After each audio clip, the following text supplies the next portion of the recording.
Santo de Jesus Cristo, o grande fundador da era cristã. Portanto, usamos essa designação não porque atribuímos uma importância especial ao fato de Calvino ter ensinado essas doutrinas. Estaríamos dispostos a chamá-las por qualquer outra designação se pudéssemos achar uma que fosse melhor compreendida e que, em sua totalidade, estivesse de acordo com os fatos. Acredito que existem algumas pessoas naturalmente inclinadas em direção à doutrina do livre-arbítrio. A única coisa que posso dizer é que a minha mente se inclina com naturalidade na direção das doutrinas da graça. Às vezes, quando vejo nas ruas certas pessoas com as piores inclinações, sinto como se o meu coração fosse explodir em lágrimas de gratidão a Deus por Ele não ter me permitido agir como uma daquelas pessoas.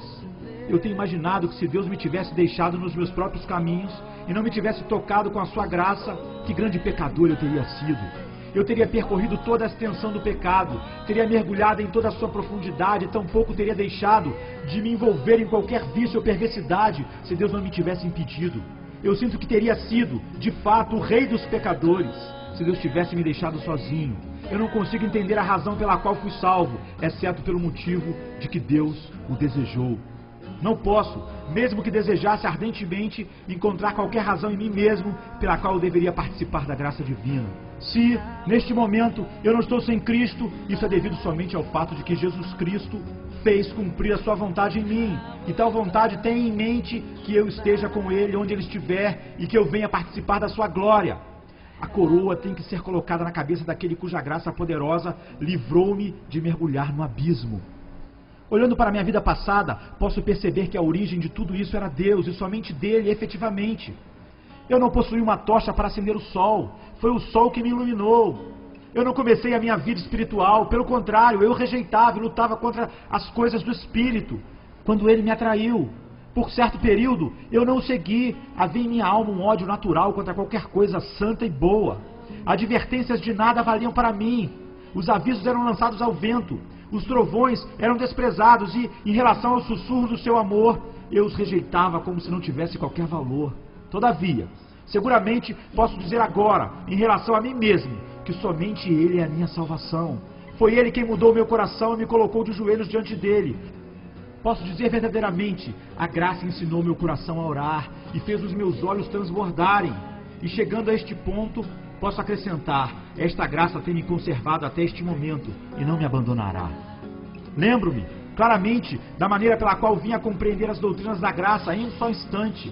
Como todos os homens, por natureza, eu nasci arminiano e continuava acreditando nas coisas antigas que havia ouvido continuamente do púlpito e não era capaz de ver a graça de Deus. Quando me acheguei a Cristo, achava que estava fazendo tudo por mim mesmo e, embora buscasse a Deus com avidez, não imaginava que era o Senhor que estava me buscando. Eu não creio que um recém-convertido esteja consciente deste fato logo no princípio de sua vida cristã.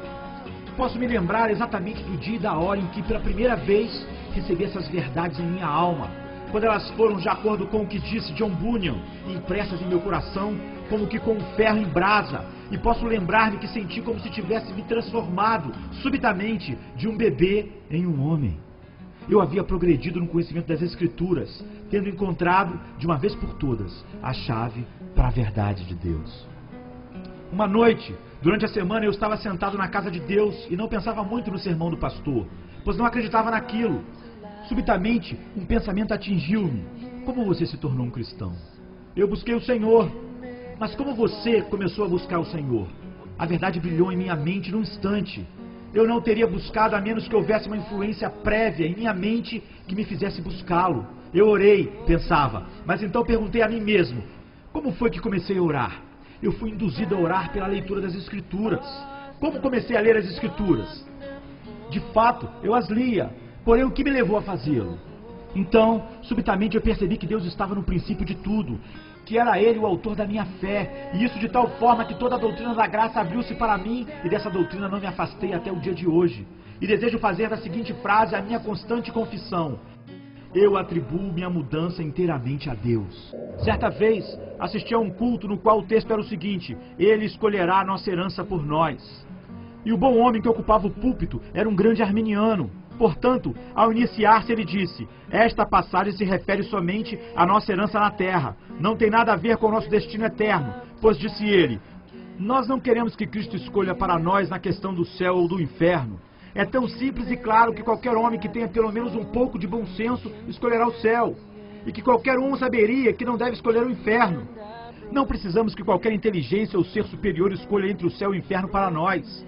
Isso foi deixado ao nosso próprio livre-arbítrio e nos foi dada a sabedoria suficiente e meios suficientemente corretos para que julguemos por nós mesmos. E, portanto, como ele deduziu de forma lógica, não há necessidade que Jesus Cristo ou qualquer outra pessoa faça uma escolha por nós. Podemos decidir por nós mesmos a herança, sem necessidade de qualquer ajuda. Ah, pensei eu. Meu bom irmão, pode ser verdade que nós poderíamos. Entretanto, acredito que seria necessário mais do que bom senso antes que conseguíssemos escolher corretamente. Permita-me perguntar, antes de tudo, será que não precisamos admitir uma providência controladora e a mão controladora de Jeová como meio através do qual viemos a este mundo? Aqueles homens que pensam que, depois disso, somos deixados ao sabor do nosso próprio livre-arbítrio para escolher este ou aquele para dirigir os nossos passos, devem admitir que nossa entrada neste mundo não ocorreu por decisão própria, e sim por decisão de Deus. Quais as circunstâncias que estavam sob nosso poder e nos levaram a escolher certas pessoas para serem nossos pais? Acaso tivemos alguma coisa a ver com isso? Não foi o próprio Deus que designou nossos pais, local de nascimento e amigos? Será que ele não poderia ter feito com que eu nascesse com a pele de um africano, ser filho de uma mãe ímpia, que ter-me-ia criado em seu credo e me ensinado a dobrar-me diante de deuses pagãos, com a mesma facilidade com que me deu uma mão piedosa, que dobraria seus joelhos dia e noite em oração por mim? Ou será que ele não poderia, se assim lhe agradasse, ter me dado por pai um homem degenerado, de cujos lábios eu poderia ter ouvido desde cedo palavras obscenas e sujas? Não poderia ter me dado um pai bêbado, o qual ter-me enclausurado numa verdadeira masmorra de ignorância e me criado nas correntes do crime? Porventura não foi pela providência de Deus que eu tive um destino tão feliz, sendo que meus pais eram seus filhos e se esforçaram para me criar no temor do Senhor? John Newton costumava contar e rir de uma história curiosa, que falava de uma mulher que, para provar a doutrina da eleição, dizia: "Ah, meus senhores, o Senhor deve ter me amado antes que eu nascesse. Do contrário, ele não teria visto nada em mim para me amar depois disso." Tenho certeza de que isso é verdade no meu caso. Eu creio na doutrina da eleição porque estou certo que, se Deus não me tivesse eleito, eu jamais o teria escolhido. E estou seguro de que ele me elegeu antes que eu tivesse nascido. Caso contrário, ele nunca teria me escolhido depois. E ele deve ter me escolhido por razões desconhecidas para mim, pois eu nunca fui capaz de encontrar qualquer razão em mim mesmo para que ele dedicasse um amor especial a mim. Assim sendo, sou obrigado a aceitar essa grande doutrina bíblica. Lembro-me de um irmão arminiano me dizer que havia lido toda a Bíblia várias e várias vezes e que não havia sido capaz de encontrar a doutrina da eleição nela. Ele acrescentou que estava certo que a teria encontrado se ela estivesse lá, pois ele costumava ler as Escrituras de joelhos. Eu disse a ele: "Acho que você lê a Bíblia numa posição muito desconfortável. Se você a tivesse lido sentado numa cadeira estofada, teria tido mais possibilidade de compreendê-la. Olhe de todas as maneiras, e quanto mais, melhor. Mas é um tanto supersticioso acreditar que haja algo de especial na posição na qual um homem se coloca para ler." Quando a ter lido a Bíblia 20 vezes sem ter encontrado nada sobre a doutrina da eleição, é suficiente para que eu me admire que você tenha encontrado coisa alguma nela. Deve ter galopado sobre ela com tal velocidade que provavelmente não pode ter nenhuma ideia inteligível do significado das Escrituras. Se achamos maravilhoso contemplar um rio que surge da terra de forma caudalosa, quanto mais se pudermos ver a grande fonte da qual todos os rios da terra procedem subitamente, borbulhando 1 milhão deles de uma só vez? Que visão seria essa? E quem poderá conceber isso? E, no entanto, o amor de Deus é essa fonte da qual procedem todos os rios de misericórdia que têm alegrado a raça humana, todos os rios da graça durante a nossa vida. E na glória por vir, alma minha, permanece diante dessa fonte sagrada, adorando e exaltando para sempre Deus, nosso Pai, que nos amou. No princípio, quando este grande universo estava nos planos de Deus, como se fossem florestas ainda por florescer, os ecos desse amor soavam na solidão. Antes que as montanhas surgissem e de que a luz iluminasse o céu, Deus amou suas criaturas eleitas. Antes que existisse qualquer criatura, quando ainda não havia asas angélicas, quando o próprio espaço ainda não existia, quando nada mais havia, exceto Deus somente, mesmo naquele instante, na solidão da deidade, naquele silêncio e profundidade, suas entranhas eram movidas com amor pelos seus eleitos. Seus nomes estavam escritos em seu coração e naquele instante eles eram amados por sua alma. Jesus amou seu povo antes da fundação do mundo, desde a eternidade. Quando ele me chamou pela sua graça, disse-me: com amor eterno eu te amei, por isso com misericórdia tenho te atraído. Então, na plenitude do tempo, ele me comprou com seu sangue.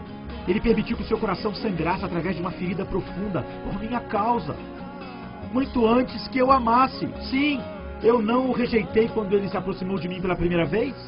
Quando ele bateu a porta e pediu para entrar, acaso não o mandei embora e desprezei a sua graça? Posso lembrar-me quão frequentemente fiz isso, até que, finalmente, pelo poder da sua graça eficaz, ele me disse: eu tenho que entrar, eu entrarei. Então transformou meu coração e fez com que eu o amasse. Não fosse a sua graça, até este exato momento, eu lhe teria resistido. Muito bem, então, já que ele me comprou quando eu estava morto em meus pecados, não deveríamos concluir com uma consequência lógica e necessária que ele deve ter me amado primeiro? O meu Salvador morreu por mim porque eu acreditava nele? Não, eu nem sequer existia. Não era um ser vivo. Portanto, será que o Salvador teria morrido por causa da minha fé, quando eu não tinha sequer nascido? Será que isso é possível? Será que isso poderia ter sido a causa do amor do Salvador por mim? Oh, não. Meu Salvador morreu por mim muito antes que eu houvesse crido. Ora, pode dizer alguém: ele previu que você teria fé e, portanto, ele o amou. O que foi que ele previu acerca da minha fé? Será que ele previu que eu conseguiria aquela fé através de mim mesmo e que eu creria nele a partir de mim mesmo? Não, Cristo não previu isso, uma vez que nenhum cristão irá afirmar jamais que a fé surgiu de si mesmo sem o dom e a obra do Espírito Santo. Eu tenho encontrado muitos crentes piedosos e conversado com eles sobre esse assunto, mas eu jamais conheci alguém que, colocando a mão sobre o seu coração, dissesse: eu criei em Jesus sem a ajuda do Espírito Santo. Eu me apego à doutrina da depravação do coração humano porque eu me considero depravado em meu coração e possuo provas diárias de que em minha carne não habita bem algum. Se Deus entra em aliança com um homem caído, este é uma criatura tão insignificante que isso deve ser um ato de graciosa condescendência da parte do Senhor.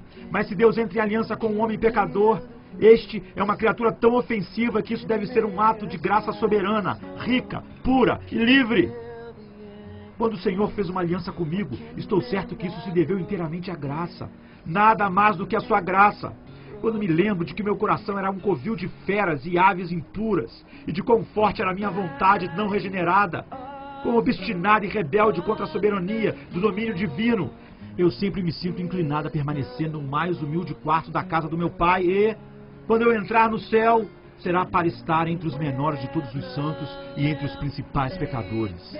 O falecido Sr. Denham colocou ao pé do seu retrato uma frase admirável: a salvação